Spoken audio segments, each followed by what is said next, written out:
नमस्कार दोस्तों, स्वागत है आपका आज की इस वीडियो में। इस वीडियो में हम बात करेंगे कि जनधन खाता होता क्या है और जनधन योजना के खाते पर कौन-कौन से बेनिफिट हैं, जो आपको सरकार की तरफ से बिल्कुल फ्री में दिए जाते हैं।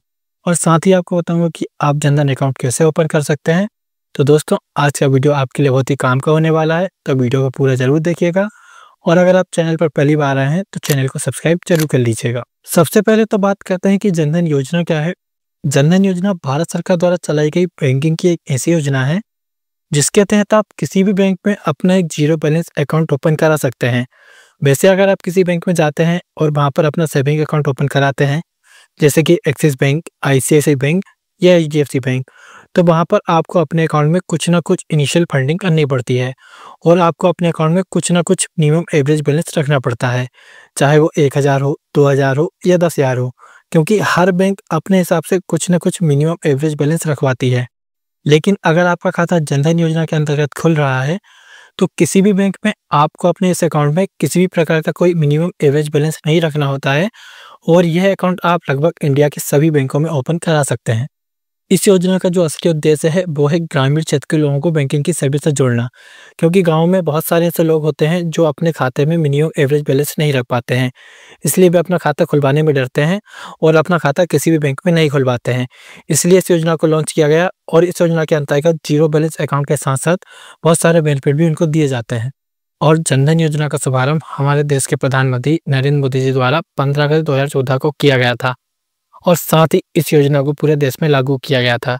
तो अभी तक आप समझ गए होंगे कि जनधन योजना क्या है, जनधन योजना किस प्रकार से काम करती है और इससे आप किस प्रकार से किसी भी बैंक में अपना सेविंग अकाउंट ओपन करा सकते हैं।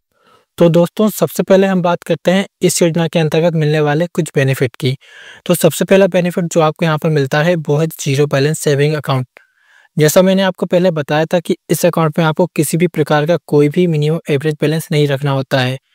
यहाँ पर आपको बिल्कुल जीरो बैलेंस अकाउंट मिलता है और आप अपने अकाउंट को बिल्कुल जीरो बैलेंस की तरह यूज कर सकते हैं। दूसरा बेनिफिट आपको यहाँ पर मिलता है कि आप अपने अकाउंट में नेट बैंकिंग, मोबाइल बैंकिंग वगैरह भी यूज कर सकते हैं। तो यहाँ पर आपको ये सारी फैसिलिटी तो मिल ही जाती है और इसी के साथ आपको इस अकाउंट में आपके जमा पैसे पर कुछ परसेंट का ब्याज भी मिलता है। तीसरा बेनिफिट आपको यहाँ पर मिलता है ओवरड्राफ्ट लिमिट का। जनधन योजना के अकाउंट पर आपको 500 रुपये की ओवरड्राफ्ट लिमिट दी जाती है। पहले ये लिमिट 10,000 हुआ करती थी, लेकिन अभी ये लिमिट कम करके 5,000 कर दी गई है। ओवरड्राफ्ट लिमिट का मतलब सिंपल सा है कि आपके खाते में पैसा नहीं है, आपके खाते में 0 रुपए है, तब भी आप अपने खाते से 5,000 रुपये तक की राशि निकाल सकते हैं और 1 महीने के अंदर ओवरड्राफ्ट लिमिट से जो भी पैसे आपने यूज़ किए हैं, वो आपको वापस करना होता है और अगर आप 1 महीने के अंदर इस अमाउंट को वापस कर देते हैं, तो इस पर आपको कोई भी इंटरेस्ट नहीं देना पड़ता है। चौथा बेनिफिट यहाँ पर आपको देखने को मिलता है कि आपको 2,000 रुपये की ओवरड्राफ्ट लिमिट मिल सकती है, वो भी बिना किसी नियम और शर्तों के। 5,000 रुपये की जो ओवरड्राफ्ट लिमिट है, इस पर आपको सरकार की कुछ नियम और शर्तें माननी पड़ेगी और उसके बाद ये आपको 5,000 रुपये की जो ओवरड्राफ्ट लिमिट है, वो मिल सकती है। लेकिन 2,000 रुपये के लिए आपको कोई भी नियम और शर्तों को पूरा नहीं करना है, आपको सीधा आपके अकाउंट में 2,000 रुपये मिल जाएगा ओवरड्राफ्ट लिमिट के साथ। पाँचवां बेनिफिट आपको यहाँ पर देखने को मिलता है कि जनधन योजना के खाते पर आपको एक रुपए डेबिट कार्ड दिया जाता है, जिससे आप किसी भी एटीएम मशीन से पैसा विड्रॉल कर सकते हैं और साथ ही उसको शॉपिंग करने के लिए भी इस्तेमाल कर सकते हैं और ये डेबिट कार्ड आपको आपके जीरो बैलेंस अकाउंट पर दिया जाता है। इसके अलावा आपको इस अकाउंट पर किसान सम्मान निधि का जो पैसा है, वो भी बड़ी आसानी से मिल जाता है। छठवें बेनिफिट की बात करते हैं, जो है 1 लाख रुपए तक का इंश्योरेंस कवर। यानी कि जिस व्यक्ति के नाम से ये अकाउंट है और भगवान न करे उस व्यक्ति को कल को कुछ हो जाता है और उस व्यक्ति की मृत्यु हो जाती है, तो इस अकाउंट के तहत 1 लाख रुपए तक की राशि उस व्यक्ति के परिवार को दी जाती है। सातवें बेनिफिट की बात करें तो जनधन योजना के खाते पर आपको 30,000 रुपए तक का लाइफ इंश्योरेंस कवर भी देखने को मिलता है। लेकिन ये दोनों इंश्योरेंस लेने के लिए एक कंडीशन है कि आपको इस अकाउंट पर जो रुपए डेबिट कार्ड मिला है, उस रुपए डेबिट कार्ड से आपको पिछले 90 दिनों के अंदर कोई ना कोई एक ट्रांजैक्शन करना है। आप एटीएम से कैश विड्रॉल कर सकते हैं या आप किसी ई-कॉमर्स वेबसाइट से शॉपिंग कर सकते हैं। यानी कैसे भी करके आपको अपने डेबिट कार्ड से पिछले 90 दिनों के अंदर कोई ना कोई एक ट्रांजैक्शन करना है, तभी ये इंश्योरेंस आपके अकाउंट पर एक्टिव होते हैं और तभी आपको यहाँ पर ये लाभ दिया जाता है। अब बहुत सारे लोग गलती यही करते हैं कि अकाउंट तो खुलवा लेते हैं, लेकिन अकाउंट को यूज नहीं करते हैं। तो यहाँ पर आपको ध्यान रखना है कि कोई भी लाभ अगर आपको अपने अकाउंट पर चाहिए, तो आप उसको प्रॉपर यूज करते रहें।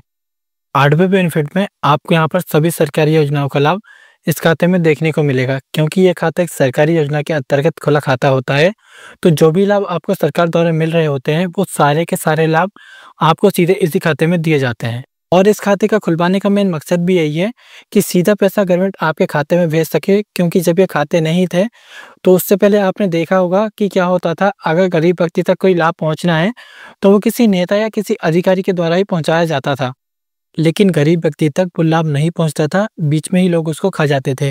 इसलिए सरकार ने ये जनधन अकाउंट ओपन कराए, जिससे कि डीबीटी के माध्यम से सरकार को जो भी लाभ देना है वो सीधे ही गरीब व्यक्ति के खाते में दिया जा सके। तो जो भी सरकार की योजनाएं चल रही हैं, अगर आपको उनमें लाभ मिल रहा है तो वह सारा पैसा आपको इसी अकाउंट पे दिया जाता है। इसके अलावा जनधन योजना के खाते पर आपको पेंशन भी दी जाती है, तो आपको इस अकाउंट पर 3000 रुपये की पेंशन भी हर महीने को देखने को मिल सकती है। तो ये सारे के सारे लाभ है इस अकाउंट के। सबसे पहले तो जीरो बैलेंस अकाउंट है, और इसी के साथ-साथ आपको इतने सारे बेनिफिट दिए जा रहे हैं सरकार की तरफ से, वो भी बिल्कुल फ्री में। अब बात करते हैं इस अकाउंट को ओपन कैसे करना है। तो इसके लिए आपको सबसे पहले अपने आसपास किसी भी सरकारी या प्राइवेट बैंक में जाना है, और वहाँ पर आपको जनधन योजना खाता खोलने के लिए एक फॉर्म भरकर दे देना है। इस फॉर्म का लिंक मैंने आपको डिस्क्रिप्शन में दे दिया है, वहाँ से आप इसे डाउनलोड कर सकते हैं। लेकिन अक्सर देखा जाता है कि प्राइवेट बैंक जो होती है वो आपका जनधन अकाउंट को ओपन नहीं करती है।